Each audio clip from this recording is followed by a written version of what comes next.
Good morning, I'm Sam Kelly. And I'm Nora Brewster. We are interns with the town of Greenburgh, and today we're going to be interviewing Chief Chris McNerney about what he wants to do with social media in the police department and what he hopes to get from social media in the police department. Okay, so Nora. Okay. So we would like to ask you, how can the police department use social media, and what are the police department's goals with social media? All right, well, I first want to say good morning and thanks for having me here. We believe that we have room to improve with our social media presence. So it is my goal to assign a police officer as a social media officer who will really improve our social media presence and increase our communication with the community. Some of the things that we want to do is we want to be able to notify the community in the event of emergencies. We want to talk if there's a traffic condition, if there's a police incident in a particular neighborhood, we want to be able to reach people. That could be any kind of crime or any other type of incident. Our media releases, we do a lot of good work. We don't always get that out to the public, so we want to increase that with our public relations and media releases as well. And just general department news. We do a lot of work. Our men and women do a lot of volunteer work in the community. They're helping at different functions. We do a lot of work in schools. So we think it's a good way to get that out there to the public. Okay, so you plan to use social media as a tool for public relations as opposed to a tool for crime fighting. Do you know if there are any ways you could use social media as a tool for any kinds of crime fighting? Well, that's definitely going to be part of it.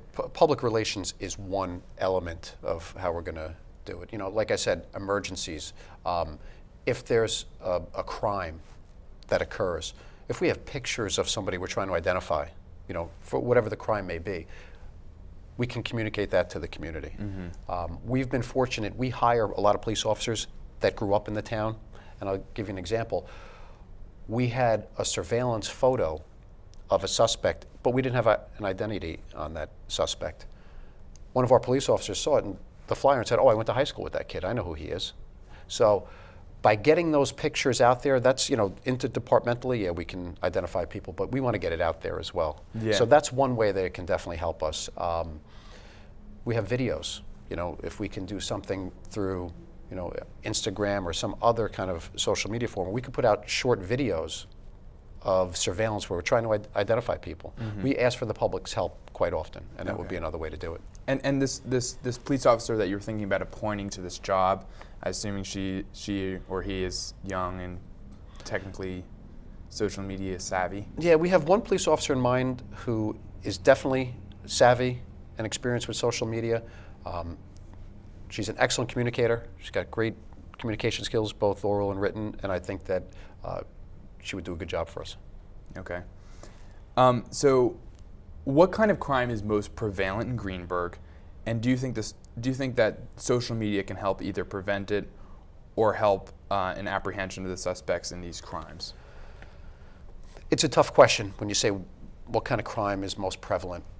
There are different crime trends. So right now, the crime trends that we are focused on, we would call them impact crimes, or really the crime of burglary, because we're in the burglary season. It occurs generally during the winter months. Mm-hmm.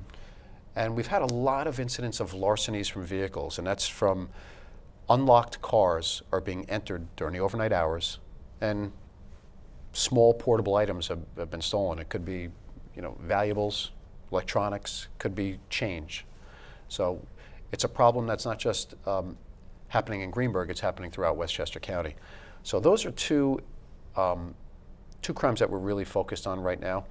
And do you think there's any way social media can help? Social media can definitely help. If we have video surveillance, which we're finding more and more, private residences and businesses, but we're seeing more and more that we rely on video evidence to try to make identifications. Okay. So, we have suspect vehicles that we can leave in the scene.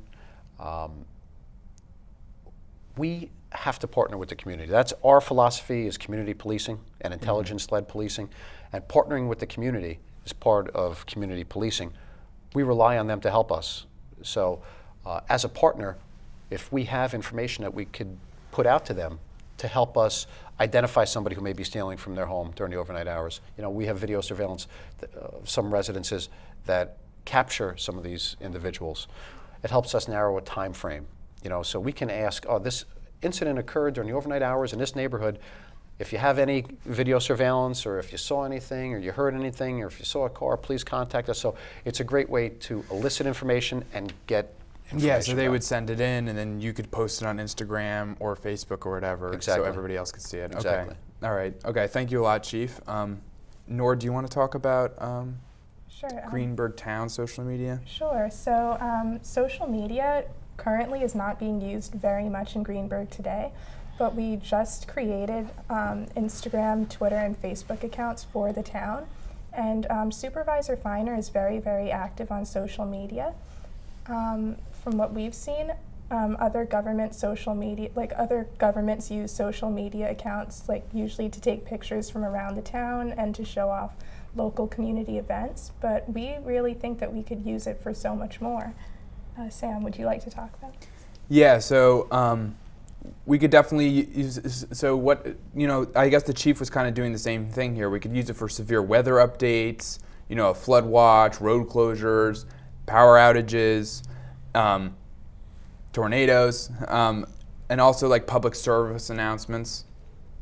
We could also notify the town about certain like employment opportunities and career advising, because I know right now in the town, Town Supervisor Feiner and is running a career counseling class that's about once a week, and definitely that could be very well advertised on social media, and that is one of the things that like really that social media should be used for, to notify the town about, so it gets out there, and you know, all these people who need or could use career counseling as an example, but they would know about it, and they would take advantage of all these like amazing opportunities that the town has to offer.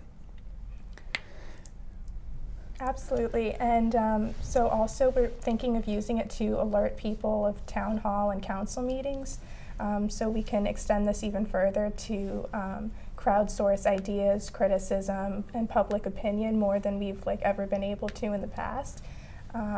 And according to a report by J.D. Power, 30% of people use social media to ask the government a direct question or to resolve an issue. So basically our goal for Greenburgh is to take advantage of all of these different capabilities, and because we think that social media can really help community members to feel that their government is more accessible to them and that their voices are heard. So. All right. That'll be all for today. Thank you very much for watching, and thank you, Chief.